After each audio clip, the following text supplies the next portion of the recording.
sekitar tahun 2008-2009, pas awal-awal banget aku kenal sama warnet, yang aku cari adalah wallpaper Naruto waktu itu. Waktu di-download dan dipasang, ternyata pecah kayak Lego.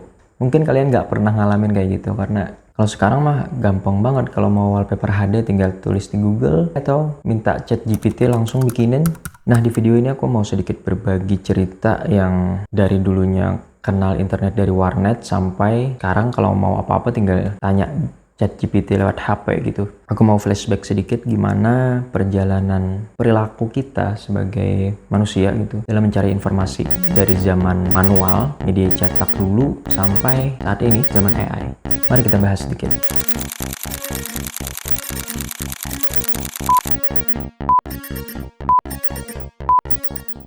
Bayangin seorang anak SMP pegang duit 20.000, masuk warnet 5 jam, pulangnya cuma bawa thumbnail wallpaper. Thumbnail loh, bukan wallpapernya. Padahal harapannya dulu dapat gambar Naruto Full HD gitu. By the way, 20.000 zaman itu nggak aku dapat secara cuma-cuma loh. Itu aku kumpulin dari tambahan hasil bikin es buah gitu. Kalau diingat-ingat, suasana warnet itu khas banget ya. Ada yang buka Friendster, Yahoo Messenger, bahkan Facebook dan YouTube kayaknya baru mulai deh zaman itu. Asap rokok di mana-mana, suara keyboard udah kayak orang berantem.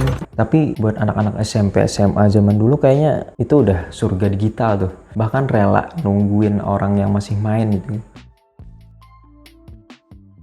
Google. Bahkan kayaknya dulu nggak ngerti gunain Google buat apa. Pokoknya yang penting bisa browsing, ketik wallpaper Naruto, klik kanan, simpen dah. Dan jangan kalian pikir loading dan kecepatan internet zaman itu udah stabil kayak sekarang. Sungguh tidak. Tiap kali klik next page itu udah kayak nunggu undian, antar berhasil atau gagal gitu. Singkat cerita, pas SMA, kalau nggak salah udah masuk kelas 2 SMA, aku alhamdulillah ada rezeki buat bisa beli netbook sekalian modem waktu itu. Nah, dulu itu aku ingat banget pakai paket salah satu provider. Paketnya itu 2.000 untuk 2 GB. Tapi pakainya itu dari jam 12 malam sampai jam 6 pagi doang. Lewat dari jam 6 udah bye, udah kebakar tuh kuota. Alias harus bergadang.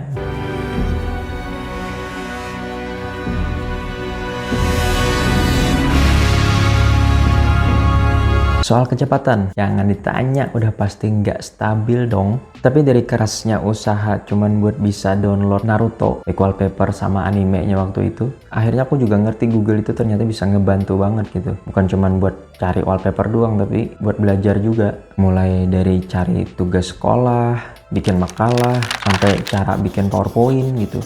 Zaman itu YouTube juga belum jelas arahnya mau gimana ya, tapi ya karena waktu itu makin populer ya, yang dilihat ya juga hal-hal yang nonton klip-klip trik bola ya gitulah awal-awalnya, sampai era vlog rame. Undangan ke Grand Final Musik Battle Video.com.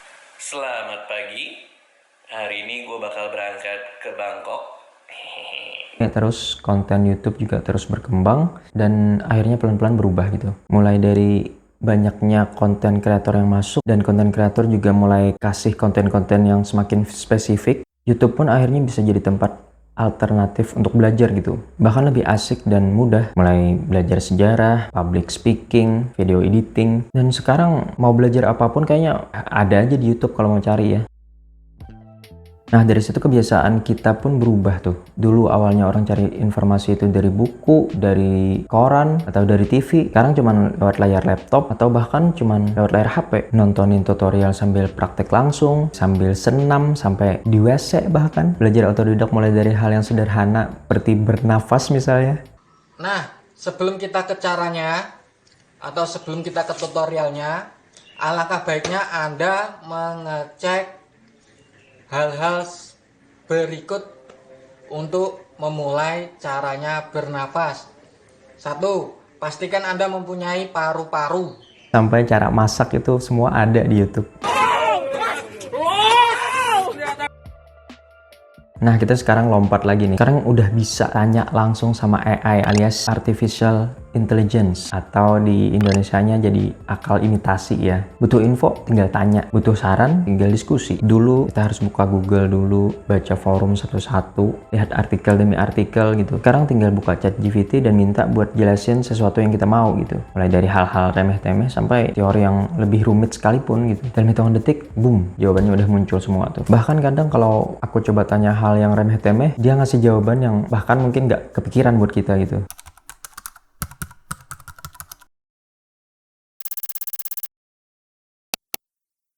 Ada-ada aja jawabannya. Yang menarik dari AI semakin kesini adalah makin kerasa seperti AI ini lebih manusiawi gitu. Bukan hanya lewat ketikan atau typing ya. Sekarang kita udah bisa berinteraksi langsung lewat suara gitu. Udah kayak ngobrol sama temen gitu. Mulai dari hal-hal yang serius, santai, bahkan hal-hal yang konyol. Dalam konteks sosiologi, perubahan ini bisa dijelasin lewat teori perubahan perilaku sosial ya, yang mungkin lain kali kita bahas lebih dalam.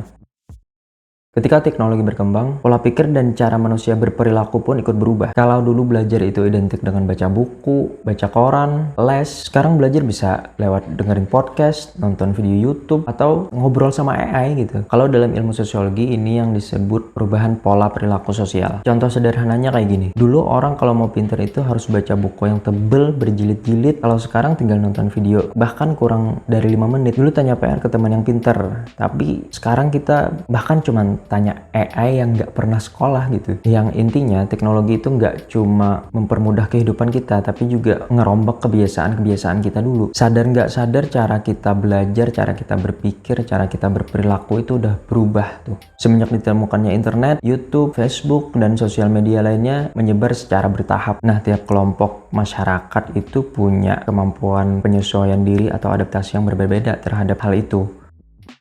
Generasi sekarang udah lahir dengan ya semua teknologi yang kita bicarakan saat ini gitu. Lahir dalam era yang serba instan ini. Tapi buat kita yang mengalami masa transisi dari masa analog ke digital, bahkan zaman AI sekarang, ada adaptasi, ada rasa kagum, takjub, atau mungkin kita sekarang ngerasain rasa kehilangan sesuatu. Dan ini kita nggak bicara cuman soal teknologi, tapi juga soal nilai, kebiasaan, dan cara kita sebagai manusia menjalin hubungan dengan teknologi.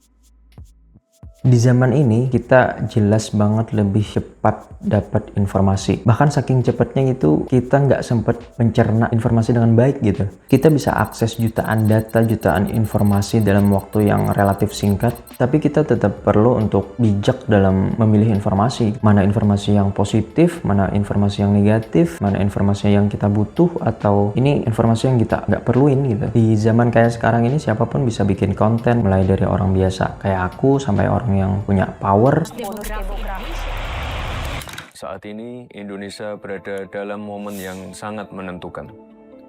Mulai dari orang yang benar-benar mikirin dampak dari kontennya, atau bahkan orang yang nggak peduli sama dampak dari kontennya. Makanya karena siapa aja bisa bikin konten, siapa aja bisa bikin hoax. Jadi meskipun teknologi makin canggih, makin mudah, kita tetap perlu kemampuan untuk bisa berpikir dengan kritis. Dan satu hal yang penting juga yang perlu ada pada diri kita adalah rasa ingin tahu gitu, rasa penasaran. Karena seberapapun canggihnya teknologi, seberapapun mudah aksesnya untuk mendapatkan informasi, kalau kita nggak ada rasa ingin tahu dan nggak ada rasa penasaran, ya hasilnya ya sama aja. Dan aku bersyukur bahwa aku ngelewatin era dimana mau dapat informasi itu butuh usaha lebih dari apa yang kita punya sekarang. Bayangin orang-orang di belakang aku dulu, tentunya buat dapat informasi itu lebih susah lagi kan, lebih butuh perjuangan. Sekarang meskipun akses informasi itu jauh banget lebih mudah daripada zaman dulu, esensi atau intisari dari mencari ilmu itu ya tetap sama, kemauan buat belajar gitu. Dari zaman aku download wallpaper itu pecah-pecah sampai sekarang ramai perdebatan soal filsafat, semua itu adalah sebuah perjalanan dan tiap perubahan itu ada maknanya.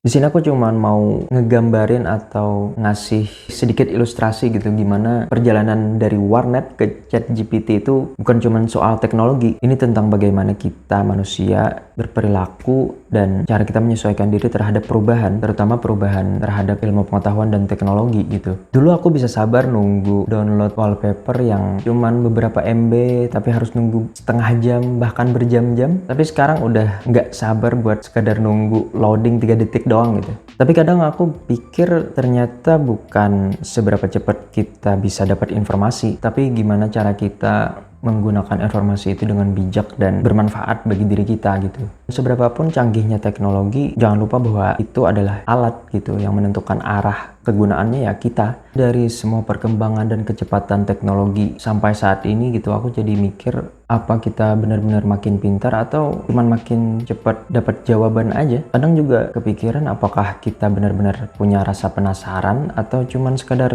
terbawa arus algoritma gitu. Sekarang kita scroll TikTok tanpa alasan, bahkan nggak tahu mau cari apa. Jadi sekarang juga aku jadi bingung apakah nanti anak-anakku akan kukenalin sama buku dulu atau justru internet dulu. Sampai saat ini juga aku masih bingung. Perjalanan mencari informasi dari warnet sampai ChatGPT ini ada hal yang aku rasa harus tetap ada pada diri kita, yaitu kita nggak boleh berhenti bertanya dan kehilangan rasa penasaran. Sampai jumpa di video-video berikutnya.